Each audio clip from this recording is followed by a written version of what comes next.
Tinutlo, gikan sa mga buhat sa mga apostoles. Unya dinasunan sa tibuok simbahan, kaming mga apostoles ug ang mga pangulo sa maong simbahan nagkauyon sa pagpilig mga tao sa ilang pundok aron ipadala ngadto sa Antioquia uban ni Pablo o ni Bernabe. Gipili nila si Judas nga ginganlag Barsabas o si Silas, mga tao nga gitamod pag-ayo sa mga kaigsuonan ug ilang gipadala kanila kining mosunod nga sulat. Ang mga apostoles ug ang mga pangulo sa simbahan nga inyong mga igsuon nangumusta sa tanang mga kaigsuonang dili Hudiyo nga nagpuyo sa Antioquia, sa Syria o sa Cilicia. Nakabalita kami nga may mga sakop sa atong pundok nga nagsamo o nagpalibog kaninyo tungod sa ilang gipanulti. Apan, kini sila wala na musugua sa pagbuhat ni ini. Busa nagtigom kami o nagkauyon ang tanan sa pagpilig mga tinugyanan aron ipadala manha kaninyo.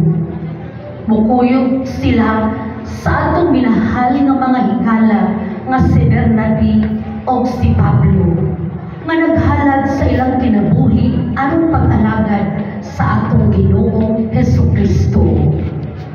Busa among gipadala kaninyo si Judas o si Silas nga mabuhi mo saysay sa mga butang nga among gisulat kaninyo.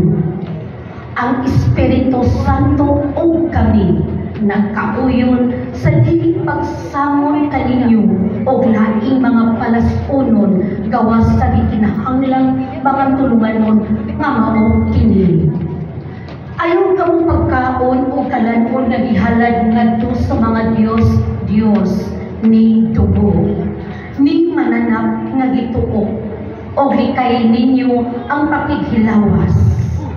Kung likayan ninyo kining mga butangang matarong ang inyong gibuhat, adios. Ang mga tinugyanan ilang gipagikan o nangadto sa Antioquia o gitigom nila ang tanang magtutuo o gihatagan sa sulat. Pagkabasa sa mga tao sa sulat, nalipay sila pag-ayon tungod sa makapadasi nga mga pulong. Dali-dali po sa init pakistaat na. Ang pulong sa Ginoo. Salamat sa Diyos.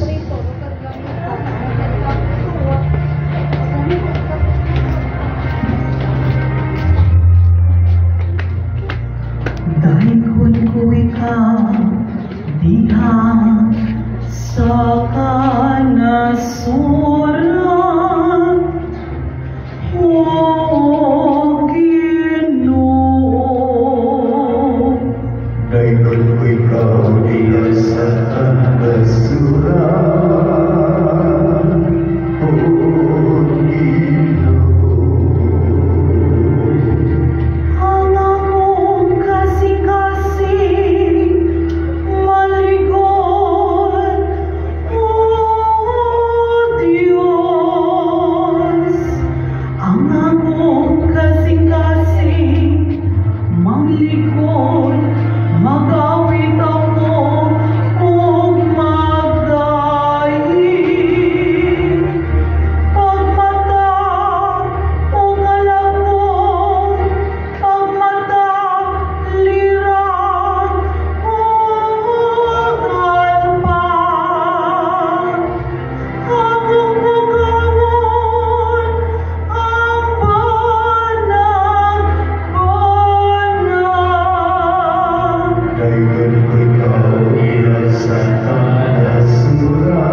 Santos nga Ebanghelyo sumala ni San Juan.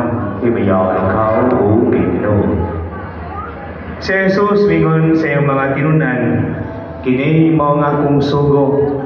Pag higugmaay kamo, ingon nga ako na higugma kaninyo. Ang labing dakong gugma ngay kahatag sa usa ka tawo ngadto sa iyang mga higala mao ang pagpakamatay alang kanila. Kamo akong mga higala kung buhaton ninyo ang gisugo ko kaninyo. Dili ko na kamo tawgon nga mga sulugoon. Kaya ang sulugoon dili mahibalo sa gibuhat sa iyang galon. Hinunua, tawgon ko kamo nga akong mga higala. Kay gusultihan ko man kamo sa tanan nga nadungog ko sa akong amahan. Dili kamo mo'y nagpili kanako. Ako ang nagpili kaninyo. O gipili ko kamo aron manlakaw o pamungag daghang mga bunga nga mulungtad. Busa ihatag kaninyo samahan bisag unsay inyong pangayoon kaniya sa akong ngalan. Kini mao ang akong gisugo kaninyo pag higugmaay kamo. Mga igsuon ang Ebanghelyo sa Ginoo. Dayon ikaw o Kristo, matigbutan. Kini mo nga akong gisugo ko kaninyo pag higugmaay kamo. Mga igsuon, gihagi kita sa Dios sa pagpadayag sa atong paghigugma ngadto kaniya diha sa paghigugma nato sa atong isig katawo. Sa unsa nga paagi nga atong mapadayag atong gugma sa atong isig katawo. Dili lang base kung unsay gisulti sa mga apostoles diha sa atong unang pagbasa. May tungo sa dili pagkaon sa pagkaon o sa mananap nga gihalad ngadto sa Dios ug ang dugo nini o sa mga mananap nga gituo o sa dili pakihilawas gawas sa sakramento sa kami sa kasal. Di lang na siya. Mga igsuon, daghang pang paagi nga atong mapadayag ang atong gugma ngadto sa Dios diha sa pagpagabana sa atong isig katawo. Subok kay palandungon nga atong pipila ka mga adlaw o semana dunay nag-viral diha sa social media. Usa ka inahan nisunog siyang tulo ka buok anak.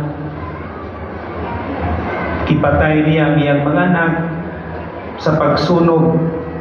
Ug human niana iya kong gisunog ang iyang kaugalingon. Subok kay palandungon nga ang usa ka inahan nga mauntay mo propeta sa kinabuhi sa iyang mga anak siya mismo ang mikutlo niini. Apan dili ta makahukom sa inahan. Kaya wala ka masay kung unsa ang iyang giagian nga kinabuhi. Ang uban nagsulti nga tungod sa depresyon mao gihimo sa inahan. Kisa may mga inahan na dinhi. Mahimo ba ninyo pagkutlo sa inyong kaugalingong anak? Dili. Mao dili ta kaukom sa gibuan sa inahan. Wala ta masay kung unsa ang sitwasyon niya itong panahon na. Daghan na itong makaigsuunan nga naginahanglan o tao nga andam mamati kaniya o kanila. Daghang mga tao nga naginahanglan o mga higala nga mahatagan sila panahon ug oras sa pagpaminaw.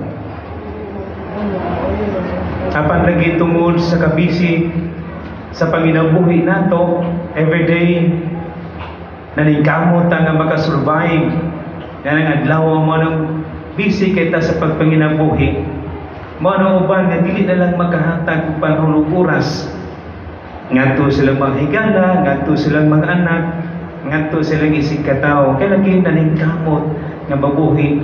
Apan karong panahon ng mga igsuon, daghan tag mga igsuon nga nanginahanglan sa atong presensya panahon ug oras sa pagpamati. No, bisa lang pamati lang ka.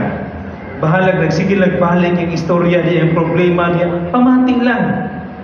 Basin di ay gihimo kang instrumento sa Dios nga makakuha o makakuha gamay sa gidala nga problema. No?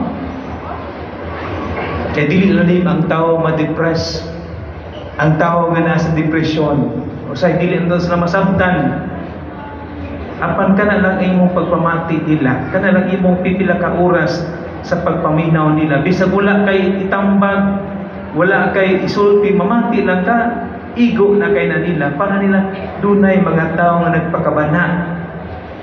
Andang mamati. Kana bitaw mong higala maingon. Bye, bigo, mare, friend, mga pita. Ayaw ito balibari. Kaya nagpasabot nga nanginahanglan na siya o kaistorya. Nanginahanglan na nimo nga sa imong presensya nga mamati ka. Napalagi usahay, busy mo punta, no? Dili ta magkahatag og panahon. Ano sa ato na may bawal, uy, naghikog na lang, no? Nag-suicide na lang, kalagi na sa stage of depression. Bisan ka na lang mga igsuon, dako na ka nag-impact, ka na lang imong pagpagabana, nagpadayag sa imong gugma, ngadto sa imong isig ka tao. Simple na kayo ng butanga, di ba?